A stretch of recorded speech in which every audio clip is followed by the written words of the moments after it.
Hello guys, welcome to my YouTube channel Ritik Classes. My name is Ritik Kumar. In last class we learned about some trigonometric ratios and today we will learn about some trigonometric ratios and so today we will solve the problems regarding trigonometric ratios and we learn about Pythagoras theorem. First of all, we revise last class. In last class we studied about trigonometric ratios. These trigonometric ratios are sin theta, cos theta, tan theta, cot theta, sec theta and cosec theta. In last class we learned these trigonometric ratios and sin theta equal to perpendicular upon hypotenuse, cos theta equal to base upon hypotenuse, tan theta equal to perpendicular upon base, cot theta equal to base upon perpendicular, sec theta equal to hypotenuse upon base और cosec theta equal to hypotenuse and upon perpendicular. पिछली class में मैंने आप सभी को trigonometric ratios के बारे में बताया था। ये ट्रिग्नोमेट्रिक रेशियोज कहाँ होते हैं? एक राइट एंगल ट्रायंगल में। क्लास के लास्ट में मैंने आपको बताया था कि सभी ट्रिग्नोमेट्रिक रेशियोज में आपस में एक रिलेशन होता है। सभी ट्रिग्नोमेट्रिक रेशियोज में आपस में एक रिलेशन होता है। जैसे एक रिलेशन मैंने आपको बताया था sin theta equal to 1 upon cosec theta. क्या होता है? sin theta equal to 1 upon cosec theta. और इसे हम ऐसे भी लिख सकते हैं cosec theta equal to 1 upon sine theta. कैसे लिख सकते हैं? Cosec theta equal to 1 upon sine theta. Second relation होता है cos theta equal to 1 upon sec theta. Second relation क्या होता है? Cos theta equal to 1 upon sec theta. या इसे कैसे लिखा जा सकता है? Sec theta equal to 1 upon cos theta. Sec theta equal to 1 upon cos theta. Third relation होता है tan theta equal to 1 upon cot theta और कोट थीटा इक्वल टू होता है 1 upon tan theta. Cot theta equal to होता है 1 upon tan theta. और इस एक tan के लिए, इसके लिए सिर्फ और सिर्फ tan के लिए एक स्पेशल रिलेशन है। tan थीटा इक्वल टू होता है sin theta upon cos theta. या फिर हम लिखें कोट थीटा तो कोट थीटा इक्वल टू होता है cos theta upon sin theta. इन रिलेशंस का यूज करके भी हम कुछ ट्रिग्नोमेट्रिक रेशियोज को सोल्व कर सकते हैं। इसलिए मैंने आपको पहले ही लिखा दिए हैं। ट्रिग्नोमेट्रिक रेशियोज में से अगर हमें ट्रिग्नोमेट्रिक रेशियो की प्रॉब्लम जब हम सोल्व करेंगे तो हम इनसे सोल्व करेंगे। बट अगर हमें कोई एक दो क्वेश्चन ऐसा भी मिल सकता है जिसमें हमें इन चीजों का यूज करना पड़ सकता है। ठीक है, इसलिए मैंने आपको सब लिखा दिए हैं। आप स्क्रीनशॉट ले सकते हैं।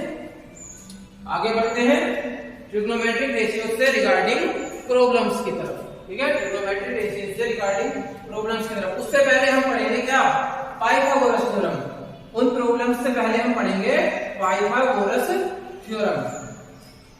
पाइथागोरस थ्योरम क्या होती है? आप लोगों ने 9th क्लास में पढ़ा होगा पाइथागोरस थ्योरम के बारे में। ज्यादातर स्टूडेंट्स को पता होगा पाइथागोरस थ्योरम क्या होती है। जिन्हें नहीं पता है मैं नोट डाउन कर रहा हूं, मैं लिखा रहा हूं, आप उसे लिख सकते हैं। ठीक है, पाइथागोरस थ्योरम होती है in a right angle triangle. In a right angle triangle. अब ट्रायंगल हम P Q R ABC MNO कुछ भी ले सकते हैं, हमारी तरफ से है। In a right angle triangle ABC the square of hypotenuse. The square of hypotenuse is equal to the sum of squares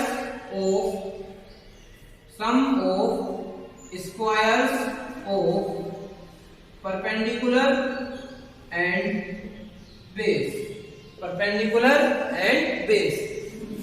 Pythagoras theorem क्या है? जो हाइपोटेनस होती है किसी भी राइट एंगल ट्रायंगल में हाइपोटेनस का स्क्वायर जो होता है वो परपेंडिकुलर स्क्वायर और बेस स्क्वायर का सम होता है। क्या होता है? Perpendicular square plus base square या हाइपोटेनस स्क्वायर, दैट इज अर्थात hypotenuse square equal to perpendicular square plus base square. Clear? Hypotenuse square equal to perpendicular square plus base square. जैसे अगर मैं इसे अप्लाई करूं एक राइट एंगल ट्रायंगल में, ये राइट एंगल ट्रायंगल है ए बी सी, ये एंगल ए।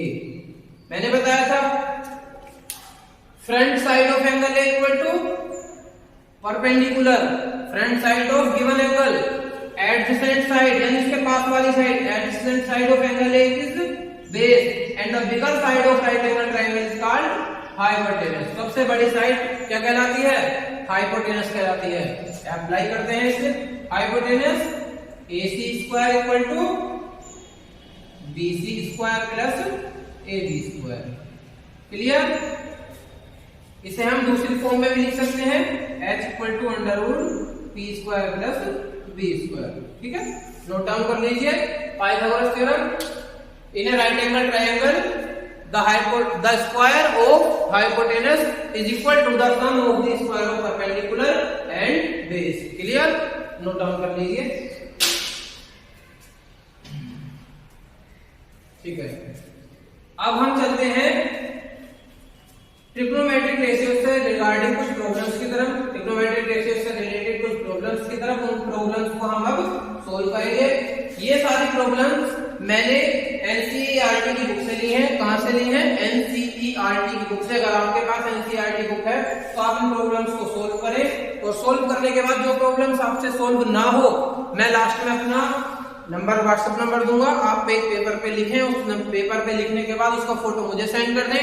नेक्स्ट क्लास में मैं आपको वो सारी प्रॉब्लम सोल्व करके आपको बोर्ड पर ही सोल्व करके दिखाऊंगा। ऐसा नहीं है मैं भेज दूंगा आपको बोर्ड पर, वो सारी प्रॉब्लम सोल्व करके दिखाऊंगा। ठीक है, चलिए फर्स्ट प्रॉब्लम की तरफ चलते हैं। प्रॉब्लम्स कैसी होंगी?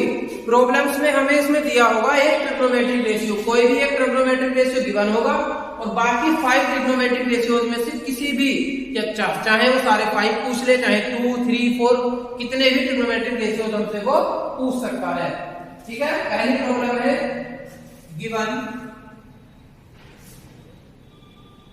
tan A equal to 4/5।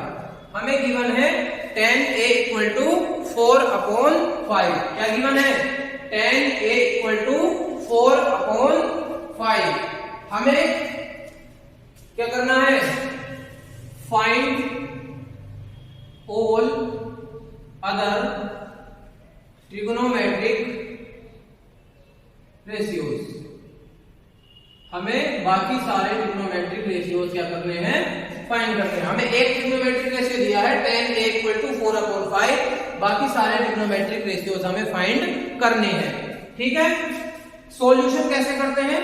ठीक, अभी लास्ट क्लास में मैंने आपको ट्रिग्नोमेट्रिक रेशियोज से रिलेटेड परपेंडिकुलर बेस हाइपोटेनस, आपको अगर याद ना है तो उसके लिए मैंने फॉर्मूला सा लिखवाया था, जो था perpendicular base perpendicular hypotenuse hypotenuse base.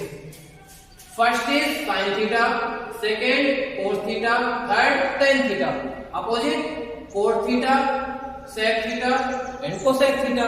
Clear? अब हमें क्या करना है?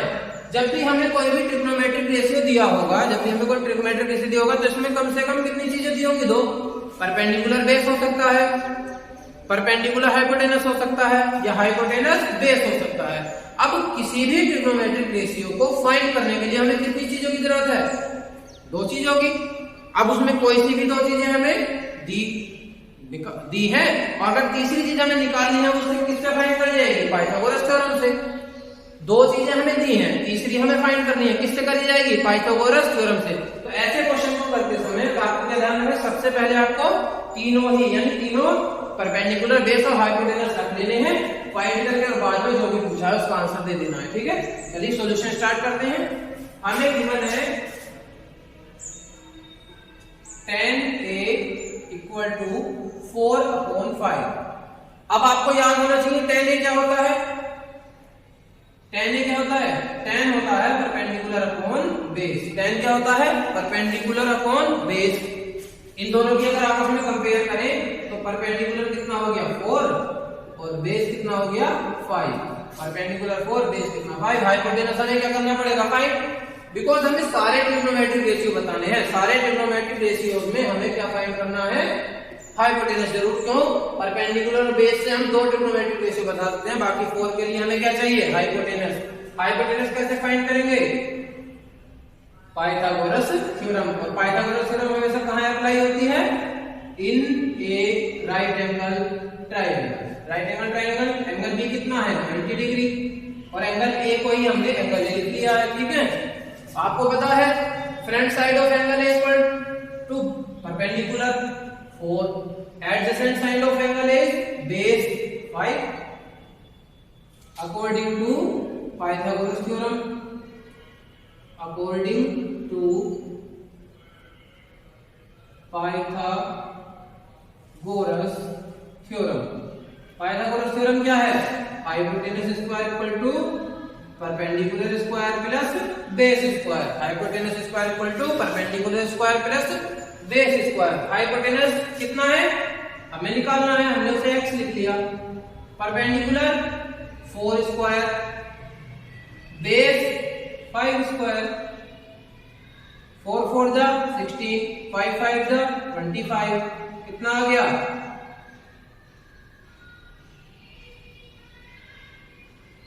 41। यानी x कितना आ गया? √41। मींस हमारी हाइपोटेनस आ गई √41। कितनी आ गई हमारी हाइपोटेनस? √41। देखो परपेंडिकुलर 4 था, बेस 5 था। 4 का स्क्वायर 16, 5 का स्क्वायर 25, और 25 और 16 कितना? 41। हमारी हाइपोटेनस आ गई। अब हमसे उसने पूछा है बाकी सारे ट्रिग्नोमेट्रिक रेशियोज को आप फाइंड करिए। पहले हमें गिवन है, बाकी सारे कौन कौन से बचे? सबसे पहले आता है कौन सा? साइन। साइन होता है परपेंडिकुलर अपॉन हाइपोटेनस। अब आपको ये याद होने चाहिए, मैंने आपको लास्ट क्लास में कहा था, आप इन चीजों को याद कर लें। Sine equal to perpendicular upon hypotenuse. Perpendicular कितना? 4। परपेंडिकुलर कितना? 4। हाइपोटेनस √41। अब चाहे तो आप इसे ऐसे ही रहने दें, चाहे तो आप इसे ऐसे ही रहने दें। अगर आप इसे अंडर रूट को नीचे से हटाना चाहते हैं तो √41 से नीचे और √41 से ऊपर मल्टीप्लाई कर दें, तो हमारा साइन ए इक्वल टू हो जाएगा 4 √41 अपॉन 41। ठीक है, ये भी सही है। Sine A equal to 4 upon √41। चाहे आप ऐसे रहने दें, चाहे ऐसे, कोई दिक्कत नहीं। सेकेंड होता है हमारा कोज ए। कोज ए होगा base upon hypotenuse. Cos A क्या होगा? Base upon hypotenuse. Cos A equal to base 5 और हाइपोटेनस 41 चाहे आप इसे ऐसे रहने दें या फिर √41 से ऊपर नीचे मल्टीप्लाई कर दें, तब क्या हो जाएगा? 5 √41 अपॉन 41। क्लियर? साइन ए फाइंड हो गया, कोज ए फाइंड हो गया। थर्ड में क्या फाइंड करना है? tan ए हमारे पास है, tan ए तो उसने दिया ही था। अब करना है कोट ए। क्या फाइंड करना है? Cot A. कोट होता है बेस अपॉन परपेंडिकुलर। जस्ट इसका अपोजिट कर देंगे तो कोट ए कितना हो जाएगा? 5/4। कोट ए कितना हो गया? 5/4। अगला फाइंड करना है हमें सेक ए। क्या फाइंड करना है? सेक। सेक अगर आप चाहें तो कोस ए का आपको उल्टा कर सकते हैं, क्योंकि मैंने अभी आपको लिखवाया था, अभी मैंने आपको इनके रिलेशन बताए थे। या फिर सेक ए क्या होता है? हाइपोटेनस अपॉन बेस, यानी सेक ए हो गया हमारा √41 अपॉन 5। और लास्ट क्या है? कोसेक ए। कोसेक ए का फॉर्मूला होता है हाइपोटेनस अपॉन परपेंडिकुलर, या फिर कोसेक ए हो गया हमारा हाइपोटेनस अपॉन परपेंडिकुलर। हाइपोटेनस कितना? √41 और परपेंडिकुलर कितना? 4। आप इन चीजों को फाइंड भी कर सकते हैं। क्लियर है? सारे ट्रिग्नोमेट्रिक रिलेशंस फाइंड कर दिए। ये आपको थोड़ा नहीं दिख रहा होगा, लेकिन यहां तक आपको दिख रहा होगा, तो आप यहां से इन्हें सोल्व कर सकते हैं। इसे मैं आगे लिख देता हूं। ये यहां से आगे लिख दिया मैंने। ये हो गया √41 अपॉन 4। क्लियर है? नोट डाउन कर लीजिए, या एक बार और समझा देता हूं। हमें ट्रिग्नोमेट्रिक रेशियोज की प्रॉब्लम को सोल्व कैसे करना है, हमें कोई भी एक ट्रिग्नोमेट्रिक रेशियो दिया होगा, हमें कोई भी एक ट्रिग्नोमेट्रिक रेशियो दिया होगा, उस ट्रिग्नोमेट्रिक रेशियो से बाकी 5 में से कोई से भी पूछ सकता है, या चाहे हो तो सारे के सारे 5 पूछ ले। हमें क्या करना है, सबसे पहले जो ट्रिग्नोमेट्रिक रेशियो दिया है उसे लिखना है, उसमें चेक करना है उसमें हमें क्या क्या दिया है, परपेंडिकुलर बेस दिया है, परपेंडिकुलर हाइपोटेनस दी है या हाइपोटेनस बेस दिया है, ये चीजें दी होंगी, 2 दी होंगी, उन दोनों चीजों से थर्ड हमें फाइंड कर लेनी है, इसका यूज करके पाइथागोरस थ्योरम का यूज करके हमें थर्ड फाइंड करना है। उसके बाद जो भी ट्रिग्नोमेट्रिक रेशियो पूछेगा उसे हम क्या कर सकते हैं, फाइंड कर सकते हैं। क्लियर है, आप स्क्रीनशॉट ले लीजिए, नोट डाउन कर लीजिए। नेक्स्ट प्रॉब्लम की तरफ चलते हैं, ठीक है, चलिए नेक्स्ट प्रॉब्लम की तरफ चलते हैं।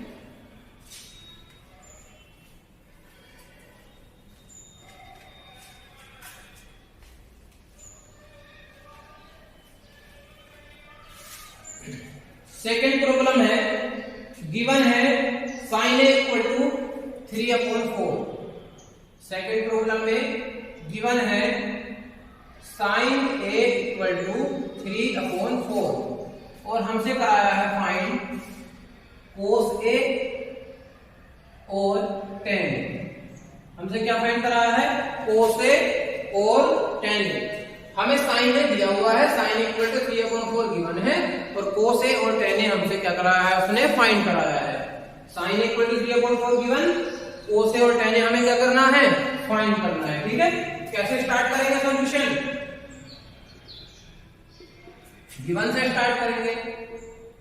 गिवन है हमें साइन ए इक्वल टू 3/4। अभी मैंने क्या बताया आपको, सबसे पहले परपेंडिकुलर बेस हाइपोटेनस लिखने हैं।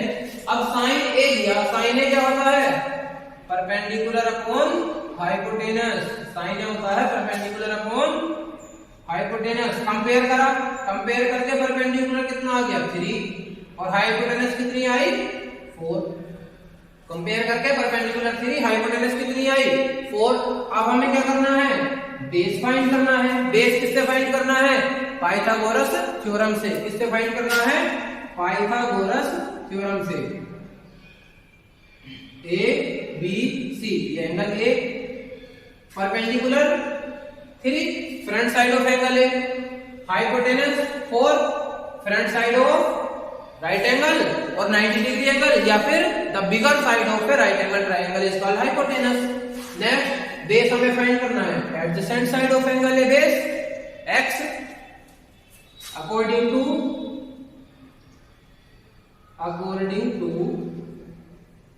Pythagoras theorem. किसके अकॉर्डिंग, पाइथागोरस थ्योरम के अकॉर्डिंग।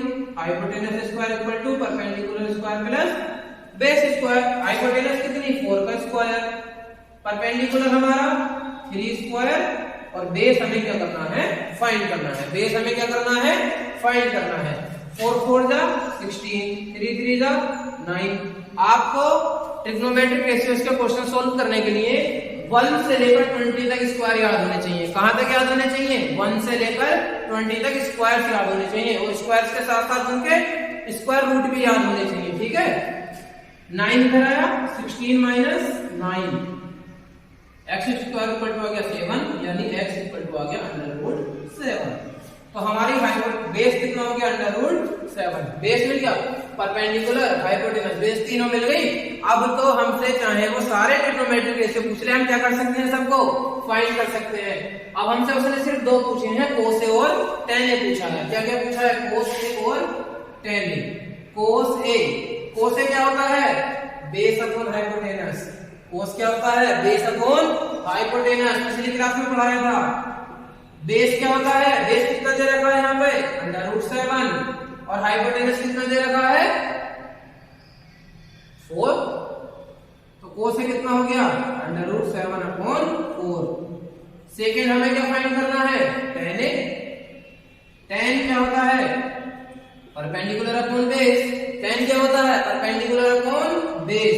तो tan a परपेंडिकुलर 3, बेस कितना √7।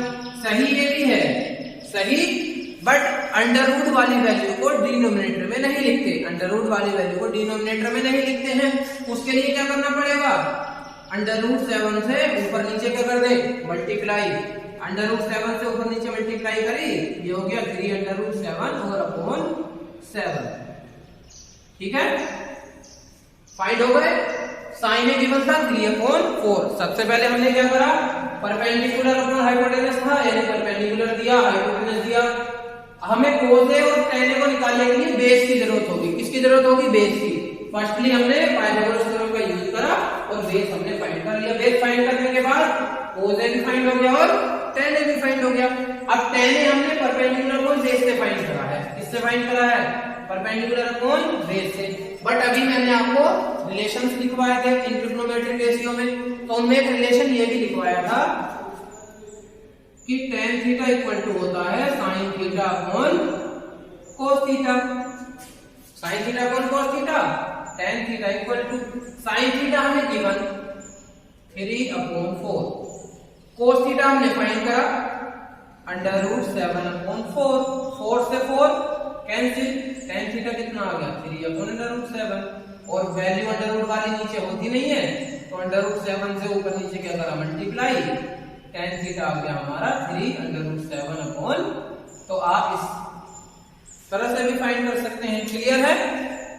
तो हमने सेकंड प्रॉब्लम सोल्व करी, साइन हमें गिवन था और कोस ए tan पूछा था, हमने फाइंड कर लिया। आप इसका स्क्रीनशॉट लें या नोट डाउन कर लें। ठीक है, करिए।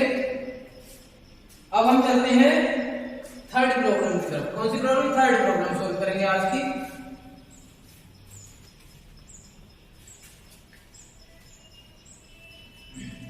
थर्ड प्रॉब्लम सोल्व करेंगे। थर्ड में हमें गिवन है, थर्ड प्रॉब्लम में हमें गिवन है cos थीटा। क्या गिवन है? cos theta equal to 7/8 given है। और हमसे इस बार उसने ट्रिग्नोमेट्रिक रेशियोज नहीं पूछे हैं, इस बार उसने हमें एक क्वेश्चन बनाकर दिया और क्वेश्चन बनाकर कहा कि आप इसकी वैल्यू को इवैल्यूएट करिए। इवैल्यूएट मतलब इसकी वैल्यू को आप फाइंड करिए, हमें निकाल के दिखाइए कि इसकी वैल्यू कितनी आएगी। 1 + sin theta into 1 - sin theta upon 1 + cos theta और -1 - cos थीटा। इसकी वैल्यू को हमें फाइंड करना है। ठीक है, अब आप देखिए, आपको दिया है cos theta equal to 7/8। cos theta equal to 7/8। जब आपको एंगल सब जगह सेम दिए हों तब भाई, अभी मैंने पहले आपको क्या बताया, दो चीजें दी होंगी। कोई भी ट्रिग्नोमेट्रिक रेशियो दिया हो तो उसमें दो चीजें दी होंगी, तीसरी तो हमें फाइंड करनी है। और वो किससे फाइंड करनी है? पाइथागोरस थ्योरम से फाइंड करनी है। पाइथागोरस थ्योरम को हर बार हर क्वेश्चन में नहीं लगाएं। इसके लिए क्या है, अगर एंगल सेम दिया है तो आप बिना ट्रायंगल बनाए क्या करें? बिना ट्रायंगल बनाए भी पाइथागोरस थ्योरम लगा तो सोल्व कर सकते हैं। ठीक है, जैसे हम इसमें करेंगे solution.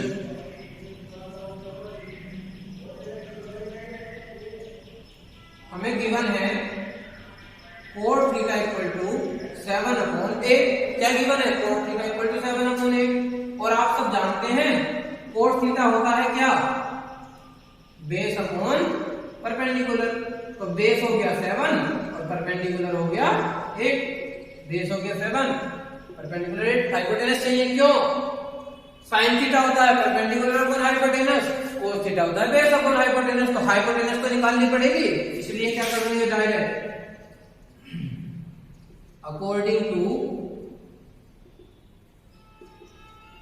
Pythagoras theorem, according to Pythagoras theorem, hypotenuse square equal to perpendicular square plus base square. Hypotenuse कितना हमें फाइंड करना है? Perpendicular 8 square, base 7 square. Hypotenuse square equal to 64 + 49। Hypotenuse ये हो गया 113। हाइपोटेनस आ गई √113। हाइपोटेनस मिल गई √113। अब हमें इसकी वैल्यू को इवैल्यूएट करना है, तो इसमें क्या है? sin थीटा और cos थीटा। तो एक काम करते हैं, sin थीटा और cos थीटा की वैल्यू को पहले फाइंड कर लेते हैं। यानी जैसे sin थीटा क्या होता है? Perpendicular upon hypotenuse. तो sin थीटा इक्वल टू हो गया हमारा परपेंडिकुलर कितना? 8 और हाइपोटेनस √113। sin थीटा फाइंड हो गया, cos थीटा फाइंड कर लेते हैं। Base upon hypotenuse. बेस कितना है हमारा? 7 और हाइपोटेनस कितनी है हमारी? 113, दोनों ही सेम है, बेस 7 5/113। अब हमारे पास साइन थीटा भी मिल गया और हमें क्या मिल गया, कोस थीटा भी मिल गया। साइन थीटा भी मिल गया और हमें कोस थीटा भी मिल गया। अब क्या करेंगे, इसकी वैल्यू कैलकुलेट करनी है, इसे लिख लेते हैं 1 plus sine theta 1 minus sine theta upon 1 plus cos theta 1 minus cos theta. अभी मैं आपको इसे डायरेक्ट सीधा सोल्व करके दिखा रहा हूं, ठीक है। जब ये सोल्व हो जाएगा तो मैं आपको इसका दूसरा मेथड सोल्व करके दिखाऊंगा। जब ये क्वेश्चन में सोल्व कर दूंगा, आप देखना बहुत लंबा लेंथी हो जाएगा, लेकिन मैं इसको छोटे तरीके से भी आपको सोल्व करके दिखाऊंगा, ठीक है। चलो सोल्व करते हैं पहले। 1 प्लस साइन थीटा की वैल्यू 8/√113, 8/√113। कुछ नहीं करा, साइन थीटा की जगह साइन थीटा की वैल्यू को हमने पुट कर दिया। ऐसे ही नीचे कोस थीटा की जगह कोस थीटा की वैल्यू को पुट कर देते हैं। हमने नीचे कोस थीटा की वैल्यू को पुट कर दिया। अब क्या करेंगे, एलसीएम लेंगे। एलसीएम √113 आया, यहाँ हुआ √113 प्लस 8, सेम यहाँ हो जाएगा √113 माइनस 8, ठीक है। एलसीएम लिया है, कुछ नहीं कर रहे हैं। यहाँ हो जाएगा √113 प्लस 7 और यहाँ भी क्या हो जाएगा √113 माइनस 7। ये कैंसिल, देखो अपोन अपोन ये कैंसिल हो गए, एक ब्रैकेट ये, एक ब्रैकेट ये, एक। अब आपको एक फॉर्मूला याद होगा, a minus b a plus b. अगर कहीं लिखा है तो ये फॉर्मूला होता है a square minus b square. देखो a plus b a minus b, a plus b a minus b, तो क्या हो गया a square minus b square. यानी a की जगह क्या लिखा हुआ है, √113 का स्क्वायर माइनस 8 स्क्वायर। ऐसे same √113 square minus 7 square. Under root का स्क्वायर सिर्फ स्क्वायर में से अंडर रूट हट जाता है। अंडर रूट जब स्क्वायर करते हैं तो सिर्फ और सिर्फ अंडर रूट हट जाता है, ऐसे नीचे। तो इसका कितना आंसर आया, 49/64। क्या आंसर आ गया, 49/64। देख लीजिए, समझा देता हूं एक बार दोबारा से। हमें गिवन था cos θ = 7/8 और उसने कहा आप इवेल्युएट यानी इसकी वैल्यू फाइंड कीजिए, किसकी, 1 plus sine theta 1 minus sine theta upon 1 plus cos theta into 1 minus cos theta. हमने क्या करा, हमें गिवन cos θ = 7/8 था।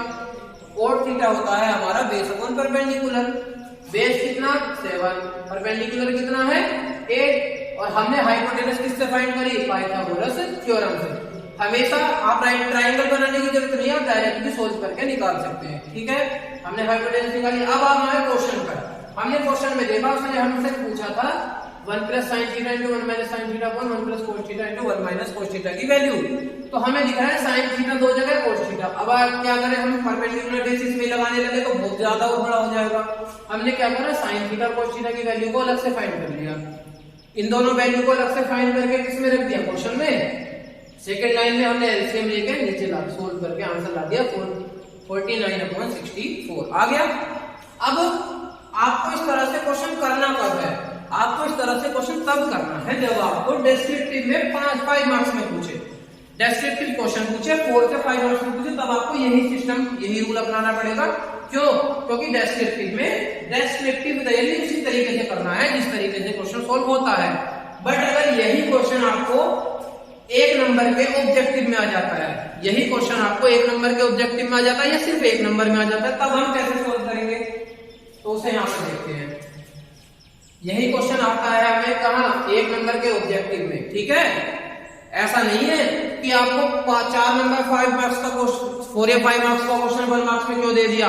तो उस क्वेश्चन को कुछ ना कुछ ऐसी वजह होगी जो छोटे सा होकर सोल्व हो जाए, इसलिए दे देते हैं, ठीक है।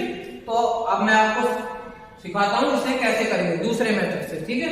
सबसे पहले इसे यहां पे लिख लेंगे 1 plus sine theta into 1 minus sine theta upon 1 plus cos theta into 1 minus cos theta, ठीक है।